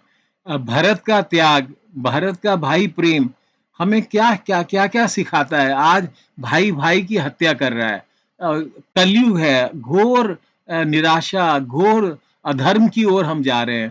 तो भरत का त्याग, भाई प्रेम हमें मार्गदर्शन देता है। और इसी प्रकार से अपने वचन पे डटे रहना। राजा दशरथ ने अपने प्राण त्याग दिए, रघुकुल रीत सदा चली आई, प्राण जाए पर वचन न जाई। आज जो है वचन का कोई महत्व ही नहीं है। इसी प्रकार से निष्काम कर्म के बारे में भगवान श्री कृष्ण ने भगवत गीता में कहा। भगवत गीता ईश्वर के मुख से निकली ही वाणी है, और हम उसको बड़े ही साधारण वे में लेते हैं। और जब ईश्वर ने ही क्या कहा कि अपने कर्म का पालन करो, लेकिन निष्काम कर्म, फल की इच्छा ना करो। फल आपको मिल जाएगा यदि आप कर्तव्य का पालन सही रूप में कर रहे हैं। कर्म करना जीवन का धर्म है। आलस्य, कर्म त्याग, ये जो है मनुष्य को पतन की ही ओर ले जाता है। कर्म योग से आत्म शुद्धि होती है, और जीवन का जो उद्देश्य है वो क्या है, आत्म शुद्धि। ये जीवन जो है बड़े बड़े मतलब अच्छे कर्मों का फल है कि भगवान ने हमें मानव शरीर दिया है, तो हम इसको समझें। इसी तरीके से श्री कृष्ण अर्जुन को बताते हैं कि जो महान व्यक्ति आचरण करता है, सामान्य लोग भी उसी के अनुसार करते हैं। मैं भी एक साधारण ही मनुष्य हूँ, और मुझे ये रामकृष्ण जी से बड़ा एक अच्छा व्यवहार करने का मौका मिला। तो ऐसे सद्गुरु, ऐसे अच्छे लोग जो अमिताभ जी जिनका प्रवचन कराते हैं, उच्च स्तर के लोग हैं। इनके उच्च ज्ञान को, उच्च इनके जीवन स्टाइल को यदि साधारण व्यक्ति भी फॉलो करेंगे तो उनका जो है जीवन सफल हो जाएगा। और गीता का जो प्रसिद्ध श्लोक है, कर्मण्येनु वा अधिकारस्ते मा फलेषु कदाचन माँ कर्मण फल हेतु भूर्वा ते संगो अपस्त्वत कर्मणि। तो ये है कि मनुष्य का अधिकार केवल कर्म करने पे है, फल पे नहीं है। अमिताभ जी के ग्रुप में 600 लोग हैं, 600 से ज्यादा हैं, और मैं समझता हूँ कि 60,000 को तो इन्होंने ट्रेनिंग दी होगी। लेकिन कितने ऐसे लोग हैं जो अमिताभ जी को ही फॉलो करते हैं या अच्छी चीज को फॉलो करते हैं? बहुत कम। हमारे ग्रुप में 30-40 लोग आते हैं, और बाकी अगर आए तो वो अपने धर्म को, अपने जीवन को सफल करेंगे। अमिताभ जी कहते हैं कि वो वेबिनार के पेज पे डालते हैं कि ये प्रोग्राम हो रहा है, फोन करते हैं, बहुत समय लगाते हैं, लेकिन ईश्वर कहता है कि जिसका ईश्वर को भला करना है उनकी संख्या बहुत कम होती है। इतने लोगों को अमिताभ जी कहते हैं, आने को कहते हैं, का सुनने को कहते हैं। अगर लोग आएंगे तो उनका ही भला होगा, लेकिन ईश्वर का ही विधान है कि ईश्वर कुछ सेलेक्टेड लोगों को ही सेलेक्ट करता है, चुनता है, जिसको, जिनका कि वो पुनरुत्थान या जिनका कि उच्च स्तर पे ले जाना चाहता है। तो आज जो हमारे 15 लोग इस समय हम इस बात को सुन रहे हैं, आशीष जी हैं, अभिनय जी हैं, ये लोग, इनका नाम मैं इसलिए बोल रहा हूँ क्योंकि ये लोग बोलते कम है, केवल सुनते हैं। और शायद इनका यही कहना है कि मुंह एक होता है, कान दो होते हैं, लेकिन अच्छी बात है, साइलेंस इज गोल्ड। लेकिन अमिताभ जी, आप ऐसे ऐसे लोगों को लाते हैं और लाइए, आप अपना प्रयास जारी रखिए। ईश्वर ने आपको शक्ति दी है, और मैं प्रार्थना करता हूँ ईश्वर से कि आपको और शक्ति दे और पावर दे, ताकि इस ग्रुप को जो ज्वाइन करेगा उसको भी आगे का मार्गदर्शन मिलेगा, उन लोगों का भी जीवन सफल होगा। फिलहाल 15 लोग इस समय हमारे वेबिनार पे हैं, जैसा कि मैं मोबाइल में देख पा रहा हूँ। मैं ईश्वर से प्रार्थना करता हूँ और अपने मन से आप सभी लोगों का हार्दिक धन्यवाद कि आप आते हैं, तभी ये कार्यक्रम सफल होता है। और आज के मुख्य वक्ता रामकृष्ण कृष्णानंद झा साहब से कि आप आते रहिएगा, है ना। आप मान के चलिए कि इस ग्रुप में जितने लोग हैं वे स्वयं ही चाहते हैं कि उनको अच्छे लोगों का साथ मिले, अच्छे लोगों का मार्गदर्शन मिले। सभी को बहुत बहुत धन्यवाद। बहुत अच्छा, बहुत अच्छा। तो देखिए, अब इनसे भी बुलवाया मैंने, तो देखिए क्या खाली ईश्वर की चर्चा, सत्संग की चर्चा, अच्छाई की चर्चा, ये कम है क्या? व्यवहारिक दुनिया में इतना समय ईश्वर और सच्चाई पे लगाना। अभी हम स्नेह प्रभा जी को भी सुनेंगे, अविनाश जी को भी सुनेंगे, और चंद्रेश्वर खान जी को, और ये विनय जी और उनसे आशीष को भी रिक्वेस्ट करेंगे कि कुछ बोलें, क्योंकि अभी जो बोली निकलेगी ईश्वर की बोली निकलेगी। हम पता नहीं एकदम अंधभक्त हैं, और हम जानते हैं कि जहाँ वातावरण बन जाएगा वहाँ अशुद्धि आ ही नहीं सकती है।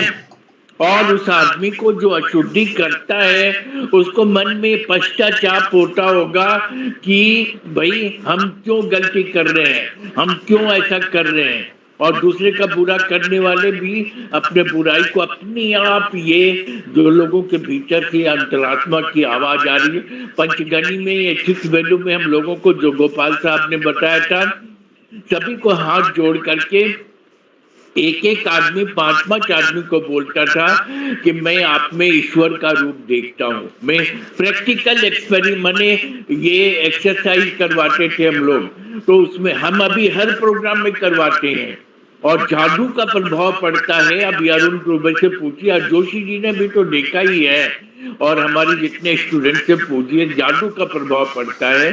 और लेकिन मटेरियल, स्टडी मटेरियल और प्रोसेस शीट का फुल स्टॉप कॉमा तक हम नहीं छोड़ते। रात को 8 बज जाए, 9 बज जाए, लेकिन कोई बोर भी नहीं होता है। फिर सांस्कृतिक कार्यक्रम, फिर ईश्वर चर्चा, प्रार्थना, योग, सब चीज कराते हैं, और भगवान बहुत अच्छा से निभा देते हैं, और सभी के दिलों में मेरा स्थान बन जाता है। ये मेरी सफलता का राज है। स्नेह प्रभा जी, आप क्या बोलिएगा कम शब्दों में, क्योंकि 9:30 बज गया है। हम लेकिन फिर अविनाश जी को भी सुनेंगे और इन दोनों को भी हम अभी बुलवाना चाहेंगे। देखें बोलते हैं तो अच्छा है। डॉक्टर स्नेह प्रभा। सर, लगातार इधर काफी दिनों से हम लोग आ सकते हैं, हम लोगों ने गीता सुना, फिर रामायण और कंपैरेटिव चल रही है चर्चाएं स्वामी कृष्णानंद जी की तरफ से। इससे हम सब लोगों को काफी मतलब कहना चाहिए कि आत्मबल, आत्मशुद्धि, आत्मसंतोष या जो भी शब्द दें, बहुत सारी चीजों की प्राप्ति हुई है। संतुष्टि इतनी ज्यादा है। एक अच्छे काम में पिछले हफ्ते हम नहीं आ पाए थे, मेरे हस्बैंड की तबीयत बहुत खराब थी, तो मुझे बड़ा खालीपन सा लग रहा था। उसमें भी लग रहा था कि अरे आज हमारा वेबिनार है, लेकिन हॉस्पिटल में थे और थोड़ा ऐसी सिचुएशन थी कि नहीं ज्वाइन कर पाए थे। तो इससे हम सबके सब लाभान्वित हो रहे हैं। और ये जो हम अलग से कहीं टाइम ज्यादा नहीं निकाल पाते हैं अपने दैनिक कार्यों में, ठीक है कि हम भगवान को हर काम के पहले और हर समय याद रखते हैं, लेकिन हम अलग से इस तरह का बहुतों के विचारों से ना तो लाभान्वित हो पाते हैं, ना तो हम कई चीजों को शेयर कर पाते हैं। तो ये अमिताभ सर के प्रयास से जो एक मंच मिला है, इसके लिए हम लोग हृदय से उनके आभारी हैं।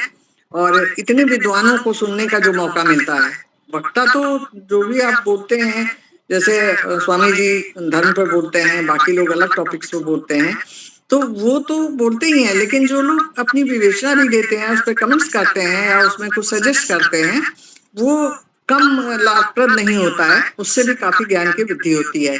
अभी जैसा कि जोशी सर ने इसको बहुत ही अच्छे से बताया, हर एरिया में उसको बताया कि कैसे हमको रामायण से क्या क्या मिलता है, अनुकरण करने की क्या चीजें हैं, हमारा समाज कैसा था और कैसा हो रहा है, हम उसको देख सकते हैं, हमें एक मार्गदर्शन मिलता है।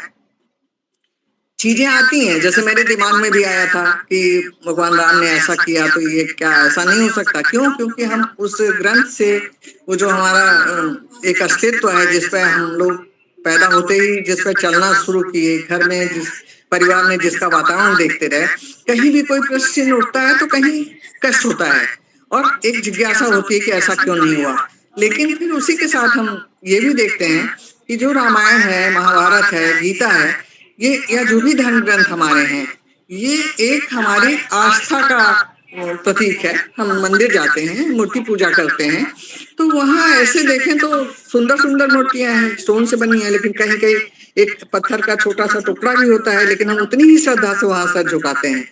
तो जो श्रद्धा, कहते हैं जब हम आते हैं दुनिया में तो माँ बाप ही हमारे भगवान होते हैं, उनसे जो सुनते हैं, जो सीखते हैं, आंख बंद करके उन पर भरोसा करते हैं। माँ अगर बाहें फैलाती है और बच्चे से कहती है कि आओ हम पकड़ लेंगे तुमको, तो वो कूद जाता है, वो सोचता नहीं कि हम गिरेंगे कि माँ पकड़ पाएगी कि नहीं। तो ये श्रद्धा की बात होती है और सेम वही श्रद्धा हमको अपने भगवान पर, अपने गुरुजनों को होता है। गुरु जी ने जो कुछ भी बताया, अगर किताब में कुछ और लिखा है और उन्होंने कहा कि नहीं वो गलत है, जो मैं बता रहा हूँ वो ठीक है, तो हम लोगों ने शायद गुरु को ही प्राथमिकता दी हमेशा कि गुरु जी ठीक बता रहे हैं, हो सकता है पुस्तक में गलत छपा हो। तो हम धर्म जहाँ है आस्था का प्रतीक है, और अगर हम सच्चे मन से भरोसा करते हैं ईश्वर पे कहीं भी, क्योंकि हर एक की आत्मा में परमात्मा का अंश है, और अगर हम सच्चे मन से चीजों को भरोसा करते हैं, उनको मानते हैं, तो निश्चित ही उसका फल हमें मिलता है। हम बहुत संतुष्ट होते हैं, हमें कोई गिल्ट नहीं होती। हमें कहीं रास्ता, कहीं भी अगर हमको लगता है, हमारे पिताजी हमको बताते थे कि बच्चे जैसे कहीं हर जगह तो गार्जियन नहीं होते, हम बड़े भी हैं, हमको कहीं कुछ आचरण करना है तो हम हर एक जगह पूछ नहीं सकते। तो हम उस परिस्थिति में अपने को रखें और हम ये देखें कि अगर हम यहाँ होते तो हम कैसे व्यवहार की उम्मीद करते। हमें अपने आप उत्तर मिल जाता है कि हमें इस तरह से यहाँ पर होना चाहिए, ये करना चाहिए, ये उचित है, ये अनुचित है। तो धर्म तो कभी भी संबल देने के लिए किसी भी स्टेज पर जीवन के बहुत ही महत्वपूर्ण चीज है। और हम लोग जो इतनी जानकारी ले रहे हैं सर ये वेबिनार के माध्यम से, और इतने लोगों से मिल रहे हैं, ये इसका काफी कुछ क्रेडिट सर को जाता है कि वो इतना अथक परिश्रम से इतना सब कुछ ऑर्गेनाइज करते हैं। और बहुत ही मतलब बहुत ज्यादा ही आभार उनके प्रति। और बाकी हमारे जो भी हमारे साथी लोग हैं जो इतने विद्वान हैं, जिनसे हम डिस्कस करते हैं, हमें बहुत अच्छा लगता है वेबिनार में आके, और हम बहुत कुछ सीखते हैं। धन्यवाद सर। बहुत अच्छा, बहुत अच्छा, बहुत अच्छा आपने भी बताया, बहुत अच्छा बोलती हैं। और जैसा जोशी जी ने कहा भी, तो एक आपका अलग चर्चा किसी शनिवार को मैं करवाऊंगा किसी विषय पर। आप अपना विषय डिसाइड कर लीजिए। अविनाश प्रसाद जी, आप क्या बोलना चाहेंगे? आपकी क्या प्रतिक्रिया हुई? अविनाश जी, अविनाश जी, अविनाश जी, हाँ जी। सभी को मेरा सादर प्रणाम। ये जो टॉपिक अभी जो चल रहा है, धर्म से रिलेटेड जो टॉपिक है, ये अभी हम लोग जो अपने आसपास जो परिस्थिति देख रहे हैं, तो ये परिस्थिति आपको ये मानने पर भी दिक्कत होती है कि हाँ, जो हम लोगों के धर्म ग्रंथ में जो लिखा हुआ है, क्योंकि अब आज जो परिस्थिति आई है, हमारे खुद में ही हमारे आचरण में कुछ है, और हमारी जो हम पढ़ते आए हैं, इन प्रिंसिपल हमें सब मालूम है, लेकिन हमारे आचरण में वो चीज नहीं है। ये हम सब में है।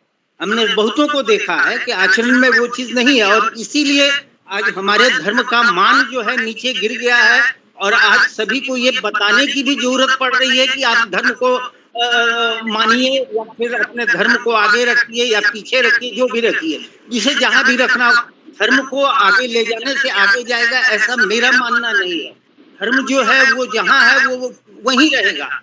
इसे हम माने या न माने, ये हमारे लिए लाभदायक होगा या हमारे लिए नुकसानदेह होगा, ऐसा मेरा मानना है।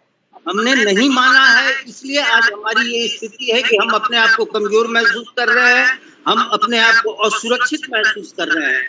जिस दिन हमने इसको अपने खुद आचरण में लाने का काम अगर कर दिया, तो हमारी सुरक्षा खुद ब खुद आ जाएगी।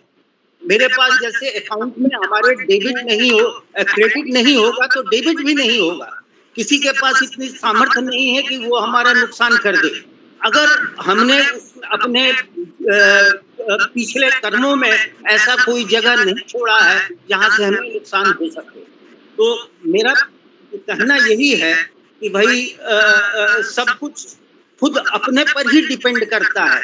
हम क्या कर रहे हैं और उसका परिणाम हम भोगते हैं। और धर्म को हम लाते हैं कि अब धर्म हमारी सुरक्षा करेगा, लेकिन ऐसा नहीं है। भगवान को भी अपने कर्मों का फल भोगना पड़ा है और हमें भी भोगना पड़ेगा। इसमें धर्म हमको कहीं नहीं बचाने आएगा। हमें बचाएगा वही अगर हमारे कर्म में वो चीज अगर उतना क्रेडिट है, तो हमें कहीं कोई डरने की भी जरूरत नहीं है। मुझे तो बस इतना ही समझ में आया और मैं इसीलिए इतना ही कह पा रहा हूँ। सभी को पुनः प्रणाम। बहुत अच्छा, आपने एक नया सोच और एक नया चीज को लोगों के सामने रखा जो एकदम सच भी है और स्वीकार योग्य भी है। एक नई बात आ गई अंतिम समय में भी। अभी मतलब क्लोजिंग का समय आ गया, इसमें आपने एक नया दिशा देने का प्रयास किया। बहुत बहुत धन्यवाद। अरुण कुमार जी, इस संबंध में आप क्या बोलना चाहेंगे? अरुण कुमार जी शॉर्ट में बता दीजिए, तब चंद्रेश्वर खान साहब की अमृत वाणी सुनेंगे। और विनय जी और आशीष जी, आप लोग यदि कुछ बोलना चाहें तो आज जरूर कुछ बोलिए, 2 शब्द भी बोलिए। हाँ, अरुण कुमार दुबे जी, अरुण कुमार दुबे जी, अरुण कुमार दुबे जी, अरुण कुमार दुबे अभी हैं या नहीं है? अच्छा ठीक है, तो उन्होंने क्लोज किया होगा। तो आप दोनों में से कुछ बोलना चाहेंगे क्या? विनय और आशीष? विनय और आशीष? नहीं, तो चंद्रेश्वर खान साहब की अमृत वाणी हो जाए। और शनिवार को बहुत एक अच्छे विद्वान से बात हुई है, चर्चा चल रही है। अपनी इच्छा से वो आना चाहते हैं, तो हम यदि फिक्स हो जाए, 2-3 वक्ता हैं और उन लोगों ने इच्छा जाहिर की। ईश्वर की असीम कृपा है कि ज्ञान की वर्षा करने वाले सारे बादल अपने आप इकट्ठा हो रहे हैं और बोल रहे मैं बोलूंगा। हमें समय डिसाइड करना पड़ रहा है और रविवार का समय तो हमने सत्संग में लगा दिया है और शुक्रवार का समय मतलब फॉरेनर लोग भी चाह रहे हैं, तो पता नहीं शुक्रवार का समय हम लोग करें तो लोग आ पाएंगे कि नहीं। लेकिन जब भी लोग आएंगे सबको फायदा होगा। तो चंद्रेश्वर खान साहब की अमृतबाणी। जी आभार। मैं बड़े ही विनय से और आशीष के भी थोड़े भाव और प्रार्थना के भाव, बड़ी सरस्वती के रूप में श्री प्रभा जी मौजूद हैं। जोशी साहब ने अपनी बातों को रखा, गोपाल साहब ने रखा, गणेश जी ने रखा, अविनाश जी ने रखा। देखेंगे कि सत्संग का यही होता है कि सबके संग में सत आ जाए, और यदि वो बलवती होगा तो आज जो हम लोगों ने मूल रूप से सुना, और मैं चिंतन कर रहा था कि आप ये देखिएगा कि सबका अर्थ ही निकलता है। तो मैं सोच रहा था कि अर्थ तो प्रार्थना किया तो अर्थ में आ गया, अर्थ में आ गया, और अर्थ में ऐसा बजा कि वो जिज्ञासु और ज्ञान की ओर नहीं बढ़ा, और उसका अर्थ ही निकल गया। जो सत्संग में आते हैं और सत्य का संग करते हैं, एक घड़ी आधो घड़ी आधो में पुड़िया, यहां तक छूट दी गई तो फायदा दिखाई पड़ जाता है। ये दिखाई तब पड़ता है जब हम उसको लेते हैं, और उसी तरह से मैं सोच रहा था कि श्रद्धावान लभते ज्ञाना। जब ये भगवान कृष्ण ने कहा कि सब कुछ दिया जाएगा लेकिन ज्ञान उसी को होगा जिसके पास में श्रद्धा है, तो सकल पदार्थ यही जग माही, कर्महीन नर पावत नहीं। तो ये जो बार बार हरेक सप्ताह में हम लोग सुन रहे हैं, तो उससे हम लोगों को फायदा ये हो रहा है कि हम सबके संग बने हुए हैं, और ये हमें करेक्शन भी हमें लाता है और डायरेक्शन भी लाता है। अभी 10 से 11 लोग हम लोग हैं, घबराने की कोई जरूरत नहीं। लोग बोलते हैं 2-4-10 आदमी से मिलिए, और ये देखिएगा अमिताभ जी, आज बड़े सौभाग्यशाली 10 से 11 लोग हम लोग हैं।